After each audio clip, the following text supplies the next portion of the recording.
Shalom jemaat yang dikasihi Tuhan, selamat malam. Dan pada kesempatan ini saya mengucapkan selamat merayakan Hari Jumat Agung, hari yang mulia di mana kita memperingati kematian Kristus di kayu salib 2000 tahun yang lalu. Peristiwa kematian Yesus membawa dampak yang kekal bagi kita, bagi mereka yang percaya. Siapa yang percaya kepada Yesus yang mati di kayu salib itu, maka dosa-dosa mereka diampuni. Mereka dilepaskan dari perbudakan dosa, seperti juga yang telah dialami oleh bangsa Israel pada saat mereka dari Mesir. Bagaimana tanda darah di ambang pintu mereka menjadi sebuah tanda bagi maut untuk tidak datang menghampiri mereka, tetapi bagi mereka yang tidak memiliki tanda itu, maka ada kematian di sana. Dan peristiwa ini menjadi sebuah gambaran yang nyata yang digenapkan oleh Tuhan Yesus Kristus di kayu salib. Bukan domba seperti domba yang sudah dikorbankan pada waktu di Mesir, tetapi ini adalah anak domba Allah yang seharusnya kitalah yang mati di sana, tetapi Kristus menggantikan engkau dan saya. Dan kiranya respon seperti yang dikatakan oleh Paulus di dalam Galatia 2 ini juga menjadi respon hati kita menanggapi karya salib Kristus yang mulia itu. Demikian firman Tuhan di dalam Galatia 2 ayat 19 sampai 20. Sebab aku telah mati oleh hukum Taurat untuk hukum Taurat, supaya aku hidup untuk Allah. Aku telah disalibkan dengan Kristus, namun aku hidup. Tetapi bukan lagi aku sendiri yang hidup, melainkan Kristus yang hidup di dalam aku.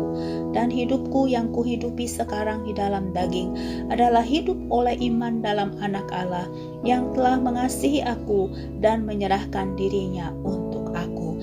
Inilah respon yang menjadi tanggapan daripada Rasul Paulus, bagaimana dikatakan ia sudah mati disalibkan bersama dengan Kristus, di mana dia menanggapi semuanya dengan iman.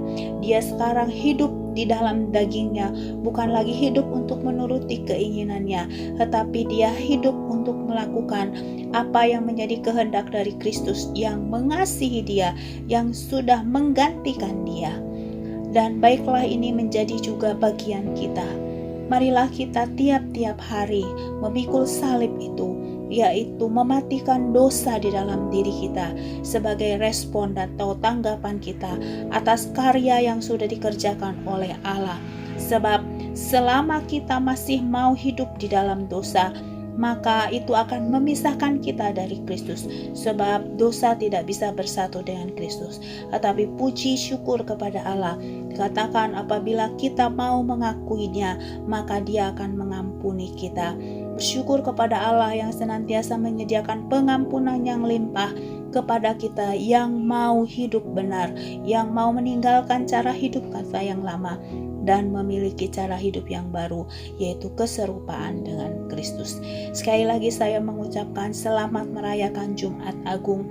Biarlah peristiwa ini akan membawa kita terus mengingat betapa ada pribadi yang mengasihi engkau dan saya melebihi dari apapun di bumi ini. Dan ini membuat kita tidak lagi merasa sendiri, tidak merasa terbuang, tidak merasa tidak berguna, tidak merasa tidak berharga, sebab Kristus sudah mati buat engkau dan saya. Baik, mari kita berdoa. Bapa di dalam surga, kami mengucap syukur untuk karya ajaib yang sudah Tuhan berikan atas kami, karya mulia yang sudah Tuhan lakukan di kayu salib 2000 tahun yang lalu. Oleh karena itu, Tuhan, kami memperoleh dan memiliki pengharapan di dalam Engkau.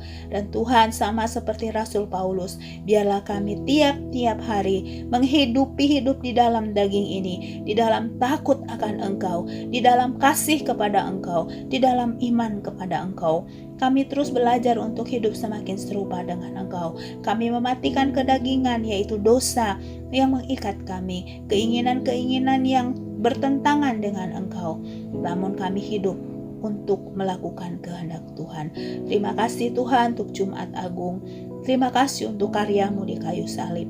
Terpujilah nama-Mu dan kami akan beristirahat di dalam perkenanan dan anugerah Tuhan. Demi Kristus Yesus kami berdoa. Amin.